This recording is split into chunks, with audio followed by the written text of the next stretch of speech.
oilalardan, farzandinglardan ossanglar bir narsa qilinglar. Chunki sizlar qiyomatda javob berasizlar mana shu farzandlar ustida.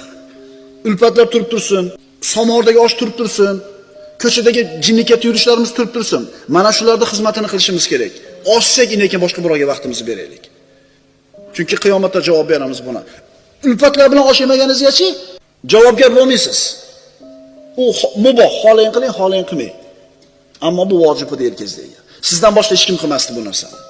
Ko'chadagi ishinglarni bahona qilib, bolangizni tishi qiyshiq bo'lib turibdi. Olib bormayapsizmi tabibga? Gunohkorsiz. Bilyapsiz, bolangizda bir qaysidir bir kasallik turi bor, shu davolanmayapti.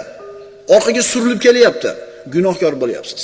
Chunki katta bo'lganda shu bola siz qilgan ish tufayli bir nogiron bo'lib qolsa, jismonan zaif bo'lib qoladigan bo'lsa, juda ham minnatdor bo'ladi sizdan. O'sha paytda menga qaraganinglar shunaqa bo'lmasdim ekan deb bir marta aytgan paytda chiqib ketadi burninglardan buloq bo'lib topgan hamma narsalar.